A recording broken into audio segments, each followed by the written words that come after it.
31 de outubro de 2023. Você cristão está sendo convocado para ter uma grande atitude perante os acontecimentos desse dia. Por favor, dê pausa nas páginas a seguir e veja o que nos espera dia 31 de outubro.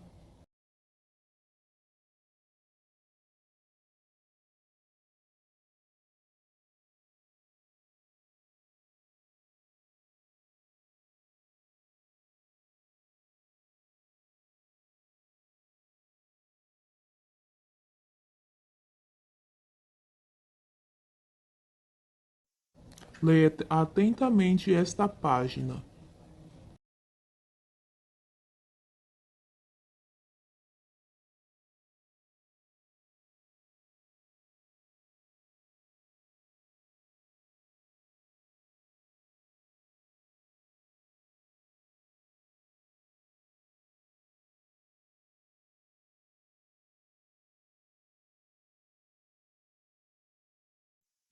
Data de guerras e desastres.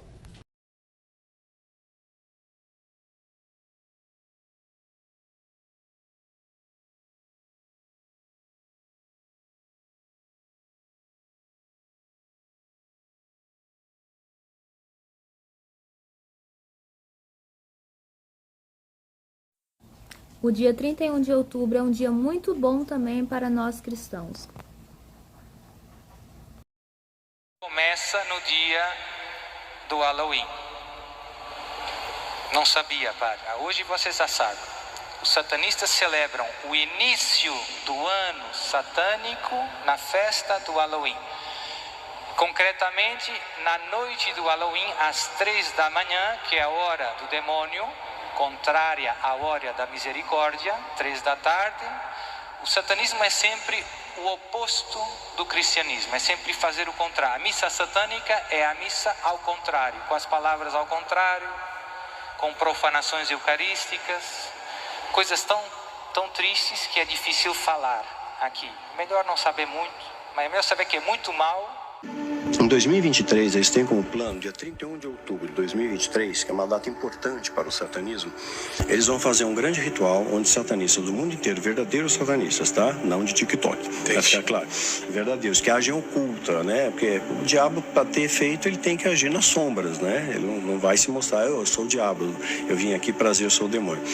Né? Então, eles vão se reunir, vão fazer um ritual. Segundo eles acreditam, vão abrir um portal com esse ritual e vai haver um desdobramento disso posterior. Não quer dizer que vai ser imediato, né? Então uma coisa foi startada, né? Vai ser startada em 31 de outubro de 2023 e provavelmente começaria a ter o desdobramento disso em 2024, né? Hipoteticamente isso. E aí sim, né? Demônios seriam libertados, o tal do Abaddon, né? As coisas iam piorar e gradualmente piorando, o anticristo ganha uma ascensão porque ele vai trazer uma solução para um problema mundial, as pessoas começam a olhar contra os olhos, o grande reset começa a entrar em vigor, parece algo bom, né? As pessoas vão abraçar isso, vão acolher isso. Quando a Bíblia fala que a imagem da besta vai falar lá em Apocalipse, parecia estranho, como é que João vê uma coisa dessa? E hoje a televisão, você fala em cadeia nacional, você fala com o mundo inteiro ao vivo, em tempo real. Aqui, né? É coisa que que não tinha isso naquela época, como é que ele ia saber disso? Então, eu vejo esses elementos sendo montados. Aí, se isso realmente acontecer, nós teríamos o que a igreja chamaria de tribulação, né, os 3 primeiros anos, então 2024, 25 e 26. 3 anos e meio. 3 anos e meio. Então, em junho e julho de 2026, terminaria em tese, tá? Não é uma afirmação, né, a tribulação, e depois começaria a grande tribulação. Não que seja uma novidade para nós cristãos, mas o que nos espera, sem dúvida nenhuma, é muito ruim mesmo.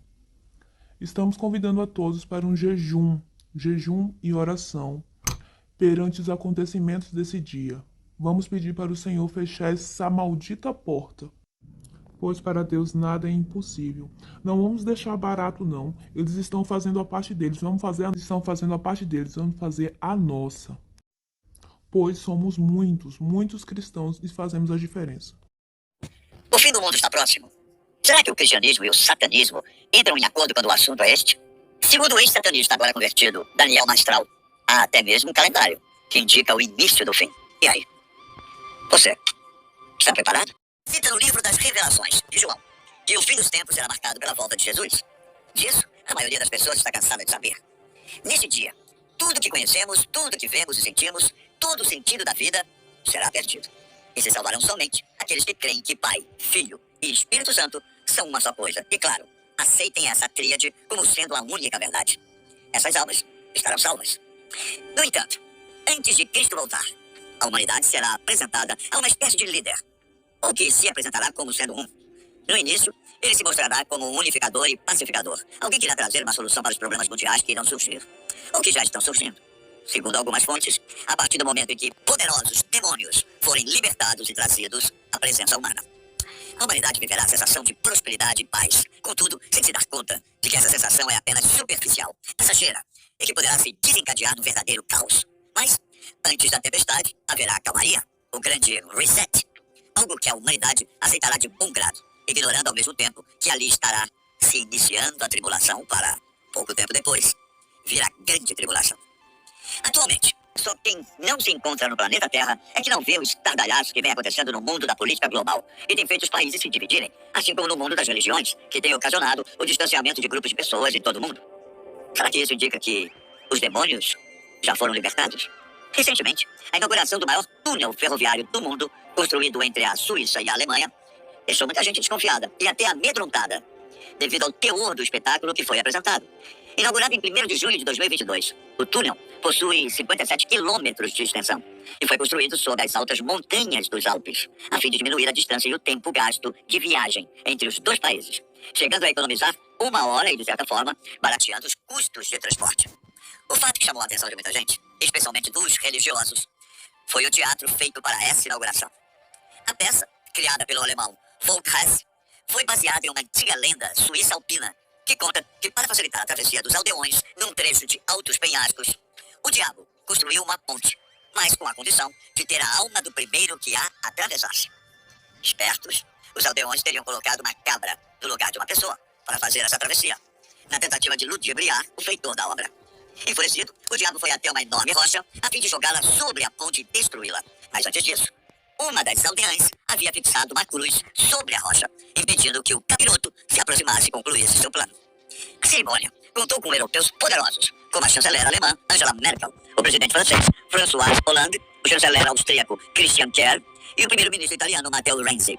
Porém, grande parte dos civis presentes e do público que assistia à transmissão pela TV viram nessa festa uma premissa para o que a humanidade haverá de vivenciar, ou pior, já está vivenciando. Em outras palavras, trataram o evento como bizarro e desrespeitoso, uma vez que os adereços, figurinos e imagens simbólicas sugeriram temas do apocalipse, do paganismo e da magia negra. Outro tema que assusta boa parte da população e que é pauta de reuniões como o Fórum Econômico Mundial é o chamado Grande Reset, que consiste em reiniciar o atual modelo do capitalismo e promover um desenvolvimento mais sustentável. As medidas propostas por este modelo mudariam completamente a economia mundial e também os aspectos ambientais. Calma que eu explico. Como o fórum aconteceu no início da pandemia do Covid, os idealizadores deste modelo, apoiados por gente como o Príncipe Charles, propuseram criar indústrias mais sustentáveis, um mundo mais saudável e próspero. O que inicialmente pode parecer uma iniciativa válida, segundo os antagonistas da ideia, na prática, o plano proposto é um pouco vago e pode resultar no fortalecimento do papel do Estado. De acordo com o chefe do fórum, Klaus Schwab, além de um mundo mais sustentável, a ideia era pôr fim aos subsídios dados aos combustíveis fósseis.